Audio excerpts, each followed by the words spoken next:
Times are challenging right now in New York, but True Green knows that the grass will get greener. You may be spending more time enjoying your lawn this season than ever before, and True Green can help make your lawn happy, healthy, and weed-free. Call 877-461-0427 or go to truegreen.com/radio to receive 50% off your spring application. That's 877-461-0427 or go to truegreen.com/radio. At True Green, we'll take care of your lawn. You take care of you.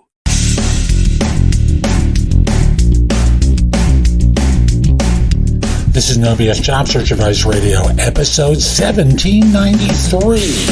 I'm your host, Jeff Altman, the Big Game Hunter, and welcome to the #1 podcast on Apple Podcasts for job search. Next Tuesday, next Tuesday, episode 1800. Can't believe it.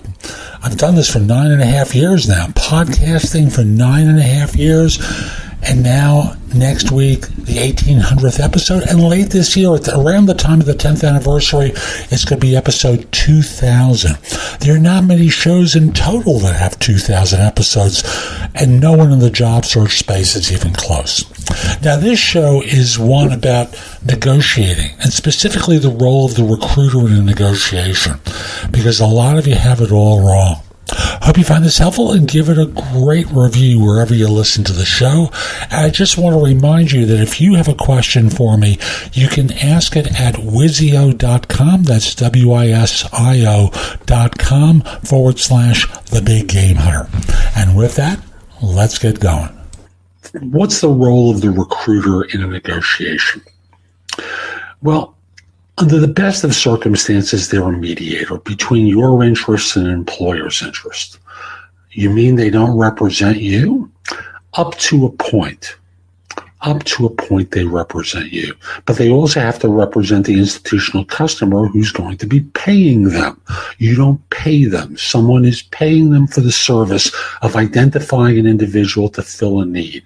That person is you. So the idea that the recruiter is balancing interests of different parties, that's really the way you have to think of it. When you talk to the recruiter, basically you're sitting opposite a mediator for the employer who's trying to see if they can, my choice of terms, finesse you into accepting what the employer is going to propose. So what you say to them is often going to get back to the employer. There are really no great secrets.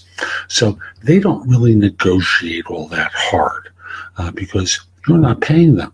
Often a recruiter is going to try and push you into what the employer wants because when you're gone, there's always someone else. So understand that what they're paid to do is get the right person for a job at the best price possible for their client. So I'll simply say that when you're talking with them, there's a point where you'll sense that they're trying to maneuver you into a particular conclusion because they've learned that this is what their client wants. And you can pause for a second and say, are you trying to tell me that they will only pay this amount of money? Just ask them point blank, because it will save you a lot of time and aggravation when you start using your senses and listen to what they're suggesting to you. Well, frankly, I'm looking for 10,000 more than that. And if they can't deliver it, I'm sorry, head back to them and get them to up the money.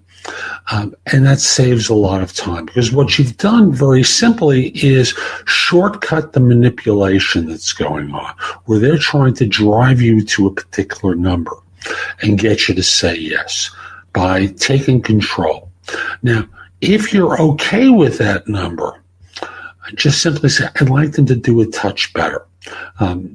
Following the advice from my video, the easiest way to negotiate a higher salary for yourself.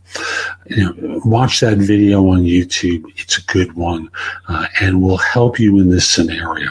There's a little bit of theater that I teach in that video. So watch it and practice it in advance because trust me, there comes a point with many recruiters where they're driving you to a particular number and a particular outcome because they believe that that's as much as their client is willing to go. In good times, the client may exceed expectations. In bad times, the only negotiating that they're going to do is we're giving him two choices, leave it and take it. So when times are good, as they are when I'm recording this, often there's additional flexibility. So use that to your advantage, because trust me, when times are bad, they're going to use their leverage to their advantage. So the role of the recruiter ostensibly is to mediate between interests. However, and sometimes that mediation involves telling you that there's no way they're going to that number. Tell them to try. Tell them to take a shot, indicate what it is that you really want, and you come back to you if they're unwilling to take it. Don't indicate to them that you're willing to accept, because otherwise some recruiters will just sit on their hands for a day and then come back to you and say they won't do it.